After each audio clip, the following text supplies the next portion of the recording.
garummoo caaltuun hedduu tokko garana nyaatti maaliif jennaani nama baafate waa dubbatu miti nama baafate waa hiikkate dubbatu miti nama qaanfattuudha nama sodaattudha jechuudha nama sodaattu nama qaanfattu irratti immoo nama kabaja siif qabu irratti immoo maaliif dhalaa biraa darrabeen sababni dhalaa biraas intaloo kan darrabeef miti kan inni mucaashee jalaa fudhateefi jechuudha. Okay, ergi mucayyoo kana jaalate mucaasee maa jalaa fuudhee dhowwate bar jaarsummaa Saayidoo itti baafatti bar. Engad mana Saayidoo guyyaa sadii dura miti mana Saayidootti jaarsummaatti baafate inumaa dide kennuufi dide maaliif dhosse daa'ima dubaraa haadha guddisan dhiira guddisaa mucaa keeti itti sokke rakkoon qabu hin jaallatta hin kabajja yoo haadha wajjin walii galuu baatteyyuu caaltuun iyyuu immoo namati itti walii galuu didduu miti nama kabajamtuu nama jaallatamtuu nama sombo qabeettii bareedduu garabbii isin ijoollee warri yamanii kana turtanii maaliif waa hin taane waa baaftu waa hin jirre maa humtuu isin balleessaa magaalaa gurguddaan isin balleesse waa gadi isin salanxalsiisee gadi isin ergaahi maaliif akkas taatu maaliif dubartiin mucaa durbaa qabda utuu mucaa durbaa qabduutu dubartiitii taphatta bor mucaa korra maaltu ga'a bor dhala koo maaltu mudata jettanii yaaddanii jireenya isin har'a nyaatanii har'a dhudhan har'a isin gammachiistu maal godha oma faayidaan qabu. Yooti haadha manaa kee seeraan qabatte haati manaa kee akka fedhetti si kabajjee akka fedhetti si wajjin jiraatti jechuudha. Kabaji abbaa manaarraa eegala.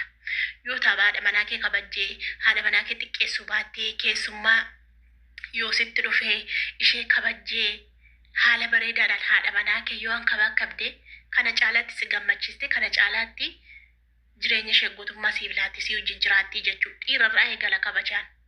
Yooti kabaji jaartiidhaaf qabaatte dubartiillee kabajisiis qabdi. Ani dubbadhu iyyuu ture dhugaa rabbii caaltuu kanatu nama waa dubbatu miti. Maa walumaan beekna miti nama waa dubbate waa haasa'ee waa baafatee haasa'u miti. Bakka gaafa haasoftuu bakka suutumee nama waa cal jedheetti wayii nama zimmitanya wayin beektu miti akkasi. Amma muktaarii yoo fuudhe rakkoon qabutti sookee haa fuudhu. Fuuchuun isaa haa fuudhu shariyaan haga afuritti ajaje. Shariyaan haga afuritti kan ajaje nama of danda'ee jaartii isaa qixxee bulfachuu danda'udha. Malee ishee tokko gaddisiisaa, ishee tokko boochisaa, ishee tokko mucaa jala hataa, ishee tokko gammachiisuu miti jechuudha shariyaan kan ajaje. Shariyaan afur ajaje siin maal si gashinaan jechuu dandeessu. Shariyaan kan ajaje yoo jaartiin hangafaasi ajajjetu haga afurittiyuu isheen fuuchisiisuu dandeessi jechuudha. Homaa rakkoon qabu. Garuu immoo jechuudha osoo mucaa durbaa qabu mucaa kanatti maa taphata. Garaan nyaattu miskiintitti garaan nyaattu caaltuun gara nama nyaattu. Intaloon balaamtuun kun jaarsarraa fudhatte immoo maal jetti? Ani namaa miti. Yoon gurbaa poolisii muktaariin qabsiise sana hiisisuu baadhee ani gochuufi baadhee ani namaa miti jette. Du'ee ciisaan reeffaa. Viidiyoo tamma haasa'aa jirtu kun iyyuu sitti ragaa dhaqoo mana murtii dhageessisuun hin danda'ama. Viidiyoo tamma haasofteetti taakkeeffachaa jiru. Gurbaan kun waa ta'ee jennaan gurbaan kun mucaani caalturra goree caaltuun bar sababii baafatteen dubbatamneefitu gurbaan mucaan sun dhaabbatee fi itti bare kan qabsiise jechuudha. Kadhatee dadhabe haga nama tokkoon ilaalla viidiyoo isaa kadhatee dadhabe. Deebisiif jedhee kadhatee dadhabe. Isheenis immoo haguma beektu mucaaltuunis immoo wanni bira dhatte Saayidoo bira dhatte homaa furmaanni dhibe. Maala gooture hamaraattu haa qabamu seerri homaan gurbar seerri amma ijoolleen tokko maa qabsiiftanii jaarsummaan hin fixannetti jaarsummaan dide seerri immoo si qajeelcha malee homaa sin godholaa beekta miti seerri manni hidhaayii si sirreessa hidhamuun gaariidha bara hidhamuun amma namni tokko mana hidhaa jibba miti mana hidhaa mana fincaansaa dhaquutii fi mana hidhaa kan jibbitu mana fincaanii dhaquu saatii qaba saatiitti mana fincaanii dhaqxu. Saatiitti dhiqattu, saatii baatu kana qaba malee manni hidhaa gaariidha barsiin qajeelcha. Manni hidhaa gaariidha bareedaadha. Dhugaa rabbi manni hidhaa bareedaadha. Nama qajeelcha sirratee ba'a. Haa hidhamu baga hidhame. Yoo hidhames immoo biyya isaa keessatti hidhame naannoo isaatti hidhame jechuudha haa sirratu haa qajeelu. Malee namni amma hidhamuu isaa jaallatee hin jiru. Garuu qajeelee ba'ee caaltuudhaaf yaadaa kan jedhamu. Gurbaan dhiiraa qabsiisee jechuudha mucichaan beektu. Intaloon kun immoo yoo si dhiisee muktaarii siftee reebsistee haa reebamu dhiira reebama. Maali kan kana caalaa iyyuu hin ta'u maal ta'e isaatu fincile malee utuu seeraan deemee immoo mucaa kennee immoo poolisiin waan qabuuf hin qabu. Inni garuu poolisiidhaan maal jedhe mucaan amma reefu gabbaatee bar mucaan jira nan kenn angeessitu reeti caaltutti mucaa amma akka muktaariin baasanii fi mucaa hute caaltutti hingeessitu kan teessee bakka keessa himimsitu deebite caaltutti hingeessitu garaa dhala'oo isa dhalee beeka maatti beetta reeti utuu dhaltee beette waan dhallisi gootu hin beetta bara tu dhalte beette waa'ee dhalaan beetta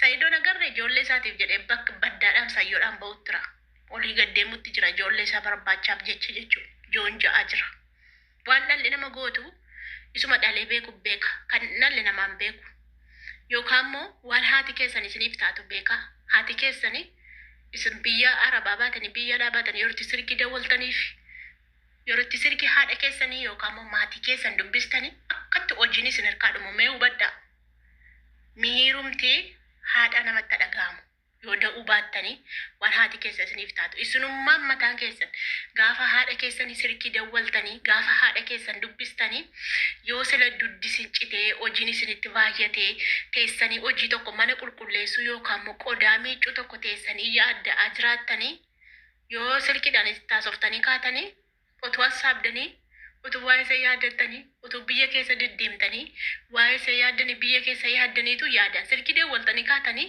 naannoo yaaddu naannootti dhalattanii guddattan osoo yaaddaniitu isa sila hojiin isinitti baay'ate laxaxxa innaan isin duraa dhuma utuu isin hin beekin hojiin isin harkaa dhuma utuu isin hin beekin hojii fixxu dhugaa rabbii akkasuma baradha akkuma kana nama gooti dhalli haati keessan akkas raafamti bara dhugaa rabbii kanaaf jennaani nama dhalee beekutu waa'ee dhala beeka baga hidhame an akka kooti baga hidhame manniidha nama qajeelcha malee nama najjeessu manniidha nama hin qajeelcha malee nama najjeessu kanaafuu hidhamee sirratee mucaa kana deebisee agarsiisuuf caaltuudha dhugaa rabbii miskiina bar caaltuu barra nagarre maa miskiin nama xutti ijoo naman tuttu bar namatti hin darbitu ani keenya ijoollemti keenya maa warra nyaatti wal nyaatti kana bar oromoon tokko miti bar sirkaa nyaattee kaleessa deengadde wajjin nyaatee wajjin dhugee mucaa jalaa hataa oromoon tokko oromoo king wal jaallatti barsanu bar oromoon kun keessa badii jira mijoo argitanii tokko la darbe garraami darbee wal keessa jira malee hundisee tokko sharri maa argitanii mitire jaarsiisa jalaa mucaa haatee boochisa jaarsummaa ergatte kadhatte mee kun oromoo jedhama ay oromoo jedhe bar Doftor Abiyyiin dhuguma deebar dhugaa wayne balaachuu deebisuuf mucaa duula irratti banaa deebisuuf qabaachuu dirqama deebisuuf qaba malee caaltuu mistintitti kana boosisuu qabu warri deebisuu qabatan laakii godha warri deebisuu qaba mucaa deebisuu qaba ofiillee maneedhaati ba'uu qaba akka duraan itti jiraatanii yoo fedhe intaloo hafuudhu dhimma ittiin qabnu nuti mucaa caaltuu bichaa deebisuu jettanii laakii godha meenan laalan warabbi nama caaltuu jaallatu warri caaltuu jaallatan akka kiyyaa laakii godhan argisiisa.